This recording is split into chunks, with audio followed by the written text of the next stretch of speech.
berulang kali yang mengingatkan kalau awak ka mengaji sako dia usako, jangan lupa sebelum awak berpantun dia berpitua dudukkan menurut ba'a pandangan wahyu di dalam Al-Quran dan Sunnah. Itulah yang akan diimplementasikan oleh adat. Kenapa? Karena fatwa kalau di ulama perintah tidur di imam. Kalau indah serupa itu, maka ana menjadi sumpahan awak assalamualaikum. Kata tidak berpucuk ke bawah, tidak korek di tengah bibir tumbang ini pak kerakuk tubuh di batu. Iku akan mengenai setiap siapa saja dan lain menyadari bahwa ada baban dan tersangat itu. Nah, bagaimana syarat melihat ini? Jadi sebelum awak menyambut iko musakwamu, iko sakwamu, iko kaum amo dan punya. Kalau bercerita tentang kepemilikan di dalam syariat, indah akan berbeza ulama dari madhab manapun. Dalam teori kepemilikan di dalam syariat Islam, al-malikul hakiki, pemilik yang hakiki dari seluruh alam semesta itu adalah Allah Subhanahu wa ta'ala. Kalau nak merujuk awak lima kedudukan awak terarato pusaku dan awak pacik ini kau, rujuklah surat Al-Hadid ayat 7. Di situ disebut awak mustakhlafin, orang penjawab warisan. Ini mustakhlaf itu maknanya apa? Nak menjawab waris dari dahulu. Allah Subhanahu wa ta'ala pemilik, lahu ma fis samawati wa ma fil ardh. Itu kedudukan apa? Mustakhlaf. Nah, karena itulah makanya awak dijadikan disebut sebagai khalifah di muka bumi. Apa makna khalifah? Ja'a, yang datang sebagai khalaf minasar, yang datang kemudian menyambut warisan dari nan dahulu. Kalau seandainya kepemilikan itu tidak hilang dari orang nan dahulu, awak datang punya seorang lagi. Nah, karena itu harus buat dudukkan dahulu pemilik seluruh alam semesta dalam teori syarak adalah Allah Azza wa Jalla. Jadi tanah nawak kaku sebagai pusat waktu ini Allah. Itu pertama. Kemudian turun ke kedua, berarti boleh di tangan awak. Barang kau bisa awak maku awak punya itu siapa yang punya. Ba'a jalannya di dalam syarak. Nah, itu yang akan dikatakan di syarat dan itu yang akan dipakai dari adat. Datangnya kepemilikan itu ada beberapa macam di dalam syarat. Yang pertama, ada dengan menjadi kepemilikan perpindahan wa intiqal milkiyah, dan jadi setelah diberikan oleh Allah kepada siapa sebagai khalifah. Yang pertama Adam alaihissalam. Ketika anak cucu Adam berkembang, maka terjadilah di situ menguasai bahagian-bahagian meneruku dan sebagainya. Nah, di Minangkabau kalau bawakan cara dan seperti itu, maka haratu pusatku dan kini disebut pusatku dari yang Minangkabau. Sebenarnya mungkin lahir dari dua cara, tidak ada yang ketiga. Cara yang pertama adalah menaruku atau membuka lahan. Itu cara yang pertama. Di dalam konsep syariat disebut dengan ihya'ul mawad, menghidupkan tanah mati. Man ahyal arda, siapa menghidupkan tanah nan mati, maka itu menjadi miliknya. Nabi menegaskan. Dan kedua caranya adalah iqta'an. Kalau dahulu awak ada penguasa, raja berbagai macam. Raja punya kewenangan untuk memotongkan tanah untuk kaum itu, untuk dan itu, untuk itu. Dia giahkan sebagai pemberian. Itu di dalam syarat disebut iqta'an, dipotongkan selingkah tanah untuk orang menjadi hak miliknya. Karena raja penguasa, pemberian. Nah, orang Minang ketika memiliki ratu pusako dan kemudian disebut ratu pusako tinggi itu, dua itu sumbernya cuma. Tidak ada sumbernya ketiga. Yang pertama adalah menuruku. Awak sabut biasanya di dalam pitua adik awak cancang latih orang tua-tua pembinaan pasir dan seisu. Berarti dahulu mereka yang membuat sawah itu, mereka yang menerupu dan yang kedua, diagikan tanah seringkah dan penguasa ketika itu. Air dinik dan itu turun dan engkau seperingguan dan suku engkau ke sebelah sinan, itu wilayah engkau. Jadilah itu iqta'an. Nah, ketika orang tadi menerupu, apa yang mereka buat? Mereka membuat komitmen. Apa komitmennya? Mereka tidak mengklaim menjadi milik masing-masing. Itu komitmen. Kesepakatan. Ketika negari lah dibantu bangkit suku, masing-masing lah menentukan tanah wilayah sendiri-sendiri. Mereka lah sepakat semenjak dahulu turun-temurun bahawa tanah-tanah itu tidak dimiliki secara personal. Kesepakatan. Nah, karena itu nenek mama yang kini menjawab sako menolong pusako tidak bisa dikatakan sebagai pemilik atau pusako tinggi. Itu yang perlu diingat. Kenapa? Karena kalau didudukkan ke syarat, kalau milik itu menjadi milik personal, maka dia memiliki hak tasarruf secara mutlak. Bisa bertindak, nak menjual, nak beragi, nak melakukan apa saja atas hak miliknya. Semuanya punya kan, kamu bagian ke siapa, kamu jual ke siapa, itu berhak. Karena kau hak milik. Tetapi dari mana tahu senenek mama dan seluruh orang-orang per orang di dalam kaum itu tidak memiliki secara personal pribadi? Dari ketentuan adat itu sendiri dan racun mama-mama datuk sama itu. Dijual nak temakan bali, digadai nak temakan sanduk. Kalau iyo hak milik awak, tak ada orang yang berhak memakai seluruh itu. Boleh dijual, boleh digadai, tapi kalau tersu ampek para karo. Dan ampek para karo pun di dalam syarat adalah darurah, bukan pilihan, bukan ikhtiar. Bahan kau dikecekkan darurat, calik.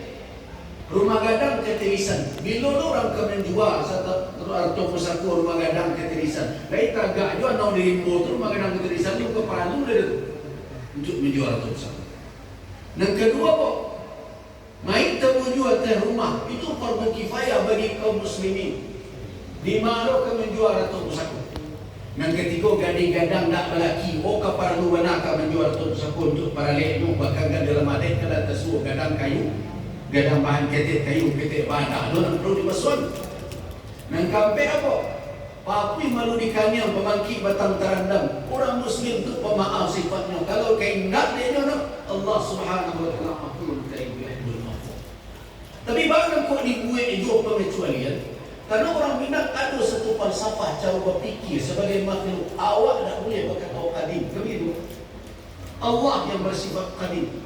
Karena itu kalau kamu berhukum ibarat mampang jangan sampai sepenuh badan. Kok kemandirian jangan sampai ke langit. Likulli qa'idatin istisna. Satu kaidah harus dibuat pengecualian. Kok indak tersapu dua satu kok ada jalan kedua. Tapi nan banyak ini nan terjadi jalan kedua itu saya nan tampak. Itu persoalan. Tidak asalnya nan dibaca. Nah akhirnya dengan demikianlah duduk sabana di dalam syarat bahwa haratul pusako dan diterima waris turun-temurun itu adalah hak milik bersama kaum dan punyung, bukan hak milik perorangan. Indah punya kandung perlu mengingatkan karena ada ustaz-ustaz dan ceramah ni karena kondang bayun belum. Oh kau penusi indah. Ibu-ibu tidak mempunyai surang arti harta pusako yang kamu. Kenapa? Karena bunduang kanduang tu mengumpul anong bunian pamacik kunci atau pusako panjagonya sebagai titipan amanah dari mama kepada wali. Jadi kecilkan pernah laki-laki tak berhak atau pusako siapa ngecek tak berhak. Ikut kan adat Minang kok kini sedang perbincangan di media sosial lalu pikir menurut selera surang-surang. Padahal sama ada syarat. Setiap keputusan dalam syarat badalil. Baik tujuh setiap ada keputusan dalam adat ada puluh dalil. Ada dalil memang ada itu. Kalau tak ada duduk memang ada itu berarti itu cerita yang tidak bisa dibaca. Jadi atau pusako milik kaum. Mama sebagai bahagian dari kaum, memiliki berserikat dengan kaum yang sama. Bondo kandung atau mande soko dan ado di dalam kaum bukan pemilik tunggal, tapi dia bahagian dari kepemilikan kaum. Karena kaum di Minangkabau itu limbago namanya. Limbago itu disusun berdasarkan apa? Berdasarkan garis tali rahim. Karena itu aku lah berulang kali kecekan. Ambo tak setuju orang Minang disambut menganut matrilineal setelah Islam masuk. Sebelum Islam masuk mungkin, tapi setelah Islam masuk orang Minang tak menganut matrilineal. Orang Minang tak menganut sistem matriarkat. Orang Minang itu menganut sistem ba nasab ka bapak, ba suku ka ibu. Tidak matrilineal. Ba nasab ka bapak. Karena itu kalau ditanya, apa keturunan awak? Ambo nak siap, ambo apa? Ambo Gazahar. Karena itu nama ambo Busrizal Gazahar, tidak Busrizal Malini dah. Tapi kalau ditanya orang, suku ya, suku ambo Melayu. Karena apa? Amma ambo almarhumah Malini itu Melayu. Jadi dua dia awak, dua cancang saudara yang tidak boleh ditinggalkan ciri-ciri. Basuku kayu, banasab kabah. Jadi tidak berlaku matrilineal seperti konsep dalam ilmu sosial. Tidak bisa dikecekkan berusi nama kuasa. Maka berusi nama kuasa, mama bisa menentukan. Kalau tiga mama ke rumah gadang, dahulu ada tiga lumpuang yang terletak di halaman rumah gadang. Cie si tinjau lawi, cie si bayo-bayo, dan cie lai si tangkalapa. Si anak akan memerintahkan padi dari mana ke dikeluarkan. Ikut tamu dan datang ambil dari tinjau lawi. Itu perintah dari mama kepada mande soko yang akan memerintahkan dan perusi ambil dari situ. Berarti tidak berlaku matriarkat di situ. Kenapa? Karena kepemimpinan di Minangkabau itu duduk dia bupati. Nah, kita lanjutkan. Ketika kedudukannya adalah hak milik bersama, maka tidak boleh seorang pun mengklaim menjadi milik pribadi. Ekor dan babayu itu. Nah, tetapi zaman bertukar. Ketika zaman bertukar, mulai terjadi kepemilikan berpindah melalui jalur tindak waris di dalam negara. Berpindah melalui apa? Melalui intiqal. Kepemilikan berpindah secara sah dengan akad. Apakah akadnya muawabat, tukar muka, penjuali, atau akad tabarruat, hibah, baibah dan sebagainya. Nah, ketika lahir akad-akad surga itu, maka dia memberikan dampak secara syarat. Terjadilah kepemilikan pribadi ketika itu. Karena apa? Orang tak pandai membeli sawah ilmu. Kalau dulu tidak. Ketika nyobali dengan aratonya, tentu tak bisa awak kecekan pembali itu dianggap tak ada. Maka lahirlah arato dan menjadi milik. Nah, ketika banyak orang di Minang mencampurkan kedudukan arato dan buwoko padahal kepemilikan berbeda dan makna, di sekolah datang protes dari Syekh Ahmad Khatib Minangkabau. Iko makanan tersuah itu. Banyak orang berang ke Syekh Ahmad Khatib, tapi sebenarnya di berangnya tak jalan. Syekh Ahmad Khatib mengkritik praktek. Nah, ketika praktek dikritik, berarti kawahnya di muaro. Ulunya mah, Syekh Ahmad Khatib tidak bicara hulunya. Nah, siapa menyelesaikan hulunya? Murid-murid beliau mengundang. Di sekolah ayah dua BMK ini DR, di sekolah Syekh Sulaiman Ar-Rasuli ini Jambe, Syekh Umar dan lain-lain menyelesaikan hulunya. Sehingga akhirnya di Bukit Tinggi terjadi pertemuan dan di situ diputuskan arato di Minangkabau mencari perpindahan dapetnya lah terbagi kepada dulu. Apa itu? Arato Pusako Tinggi, Arato Pusako Rendah.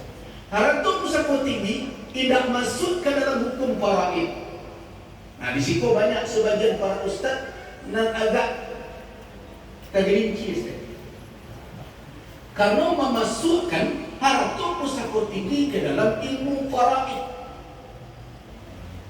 Padahal dia tidak memenuhi syarat untuk dijadikan sebagai warisan dan dibagi menurut faraid tadi.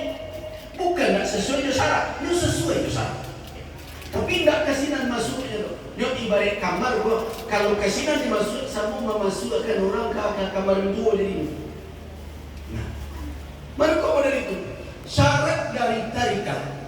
peninggalan itu bisa dibagi menurut ketentuan dan ada di dalam ilmu faraid berdasarkan suratul Nisa, itu adalah harta itu menjadi milik pribadi, milik almarhum sampai akhir ayat. Nah itu yang bisa didudukkan dengan faraid. Tapi kalau semasa itu dia tidak memiliki secara personal, hanya memiliki dalam tanggung jawab sebagai anggota suatu organisasi atau kaum, dia tidak masuk ke dalam tarikat peninggalan. Contohnya kini mudah. Nah, awin berapa ke pengurus Muhammadiyah?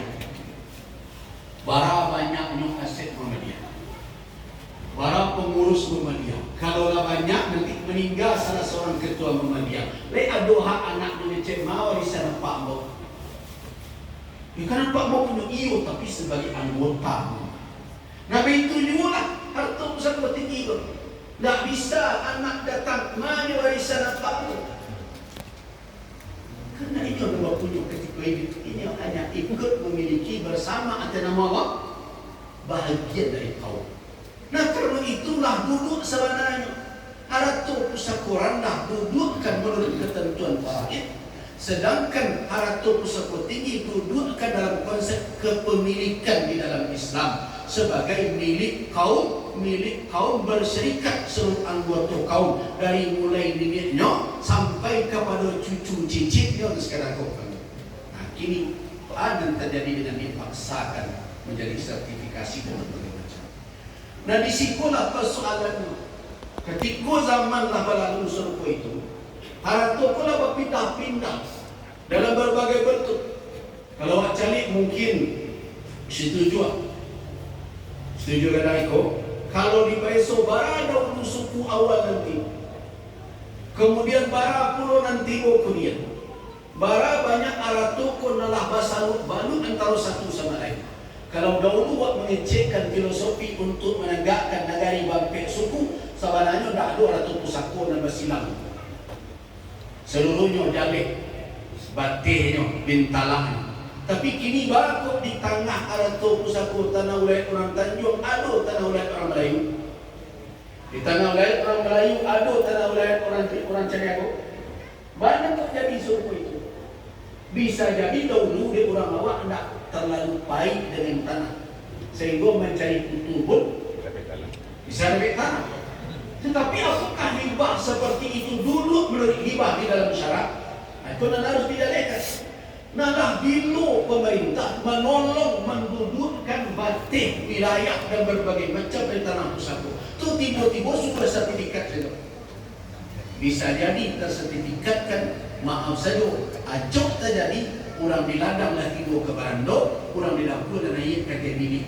Akhirnya ini nama sertifikatkan. Lain kata pacik dia tenang hak, lain kata pacik dia tenang halal. Nah bila awak menolong dan suruh kueko mendudukkan di setiap negara itu satu dong. Terus yang kedua, adik di Minangkabau awak tahu sendiri gini, mama awak punya sebenarnya tiga kelarasan awak, tapi nanti tersebut lari enam bunta, lari enam panjang. Awak tahu dari setiap lari tadi ada sistem kepemimpinan. Ada yang karambil tumbuh di mantul, tapi ada gadang mereka. Nah kalau demikian adanya, kalau dibuat sertifikat atas mamam datu itu, kemudian ketika hidupnya meninggal pindah kapal itu, paino kepemuluan tadi, baca itu orang. Jadi karena itu Islam, kami di Majelis Ulama ketika mendudukkan itu, jangan sampai melangkah selangkah menimbulkan mudarat kemudian hari dan susah menyelesaikan. Karena itu MUI memutuskan urusan mensertifikatkan itu.